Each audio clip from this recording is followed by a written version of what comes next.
E aí, galera, tudo bem com vocês? Bom dia, boa tarde, boa noite, boa madrugada. Estamos aqui para mais uma aula de história. Eu sou o professor Rafael Nolli e hoje nós iremos ver o governo constitucional de Getúlio Vargas. Antes de entrarmos nesse período, que vai de 1934 a 1937, nós iremos ver um contexto rápido do momento que nós vivíamos. Vejam, está linkado aí, vídeo anterior no nosso canal. Nós vimos que o Getúlio Vargas chega ao poder em 1930 através de um golpe de Estado. E nós vimos que ele começa a governar sem uma Constituição. Esse governo Vargas inicial, que vai de 30 a 34, é chamado de governo provisório. O que acontece para haver uma ruptura, para a gente poder dividir em dois momentos o governo Vargas? Na verdade, nós vamos dividir em mais dois momentos. Mas o que acontece que é possível diferenciar esse primeiro momento? Simples. De 30 a 34, Vargas governa sem uma Constituição. Em 1932, ele enfrenta a revolta constitucionalista de São Paulo, paulista.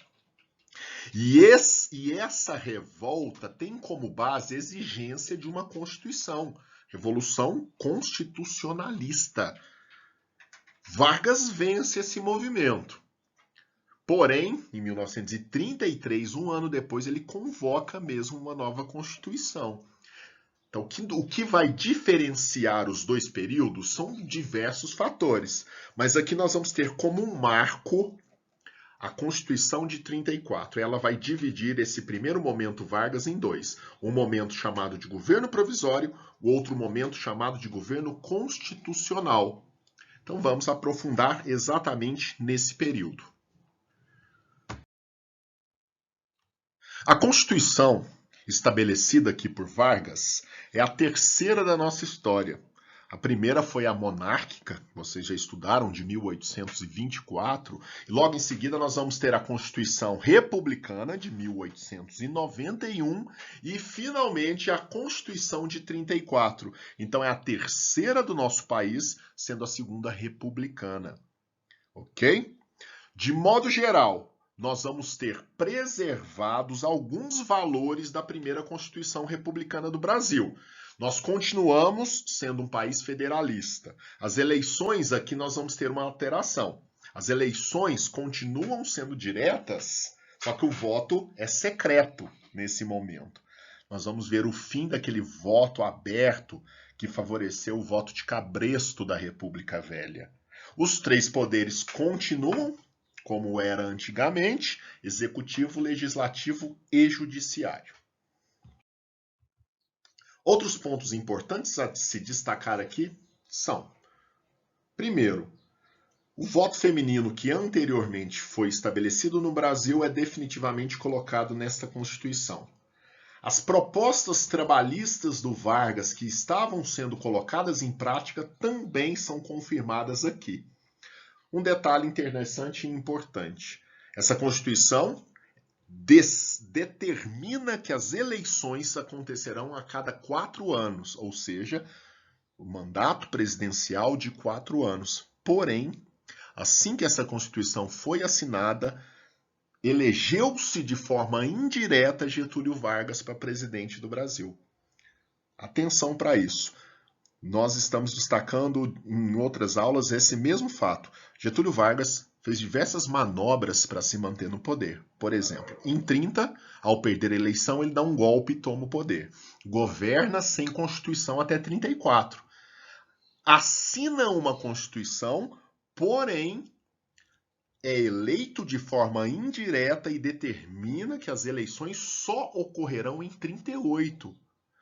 Passando um pouquinho à frente e dando um spoiler, ele não vai cumprir nem essa promessa. Em 38 não vai haver eleições. Então nós teremos uma outra manobra mais à frente. Um novo período deve se iniciar lá. Mas nós estamos adiantando muito. Então vamos nos concentrar aqui nesse momento. É importante levar em consideração o contexto histórico mundial. Em 1934, quando essa Constituição estava sendo assinada, nós temos que pensar que Hitler chegava ao poder na Alemanha um ano antes. O Hitler chega ao cargo máximo da Alemanha em 1933. Mussolini, na Itália, já estava no poder há mais de 10 anos. Mussolini chega ao poder em 22. Então, essas visões de extrema-direita que haviam na Europa também chegaram no Brasil nesse período. E o governo Vargas é marcado por esses antagonismos da época. Por que eu digo antagonismos? Porque da mesma forma que Mussolini e Hitler estavam no poder nos anos 30, nós também tínhamos nos anos 30 a União Soviética governada pelo Stalin. Essas visões políticas chegam ao Brasil. Por exemplo, do lado da extrema-direita, nós vamos ter no Brasil um grupo político muito poderoso numericamente, inclusive, chamado integralismo. O integralismo surge como uma visão fascista tupiniquim. É uma revisão do que é o fascismo europeu adaptado, de certa forma, para a nossa realidade. Então vejam, os integralistas eram chamados de os camisas verdes. Lá na Itália do Mussolini, eles tinham os camisas negras. O Hitler na Alemanha usava a suástica como um símbolo. Os integralistas usam o sigma, notem aí na imagem, como símbolo do movimento. Lá na Alemanha nazista, eles saudavam o Hitler, erguendo a mão e dizendo Heil Hitler. Aqui eles saudavam os integralistas com o termo Anauê, fazendo o mesmo gesto de mão. Anauê, inclusive, ironias à parte, é uma saudação tupi-guarani indígena, uma saudação indígena que eles adotaram. Do outro lado, no outro espectro, influenciados pela União Soviética, pelo crescente socialismo que também crescia pela Europa, nós vamos ter o surgimento da Aliança Nacional Libertadora. Esse movimento juntava uma série de pessoas de ligação com os movimentos anti-imperialistas, antifascistas, e era um movimento evidentemente anti-integralista. O Getúlio Vargas está governando nesse momento, tendo esses dois grupos fortes, crescentes à sua volta.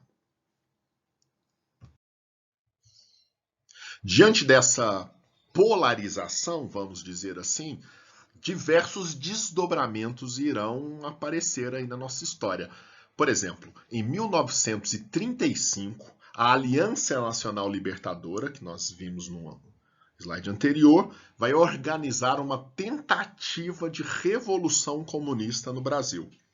O líder desse movimento era o Luiz Carlos Prestes. Esse levante comunista não contou com alguns fatores importantes. Primeiro, Getúlio Vargas era uma figura, ainda que tenha tomado o poder à força e vinha se mantendo no poder de forma arbitrária, ele era um presidente muito amado pelo povo. Outra questão importante que não foi levada em conta. Luiz Carlos Prestes tinha uma forte ligação com os tenentistas, ele era militar. Os tenentistas eram uma série de movimentos dos anos 20 que foram importantes na resistência contra a República Velha. No entanto, ao chegar ao poder em 30, Getúlio Vargas havia conquistado essa massa militar antes descontente. Inclusive, muitos cargos nós vimos foram dados para os militares, interventores militares.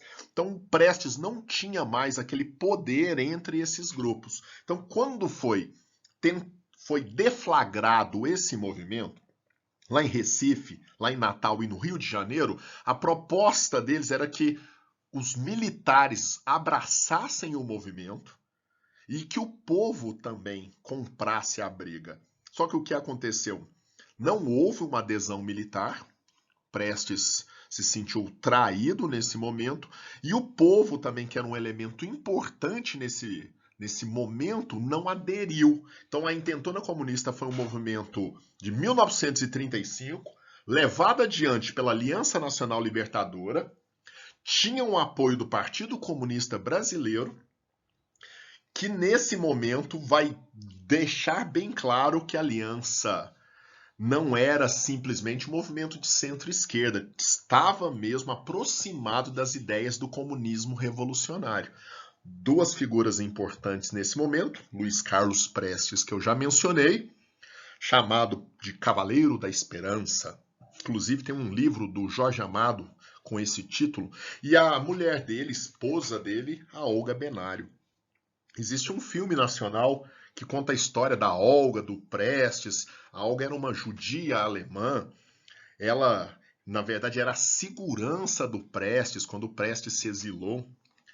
Foi parar na Europa e lá conheceu a Olga, que foi indicada pelo partido para ser a segurança dele. E dessa relação eles se apaixonaram, tiveram um filho, inclusive. Essas duas figuras são importantes nesse momento, mas a intentona comunista, obviamente, se percebe, foi um movimento que fracassou por diversos motivos. A intentona comunista fracassa, mas há um desdobramento muito importante.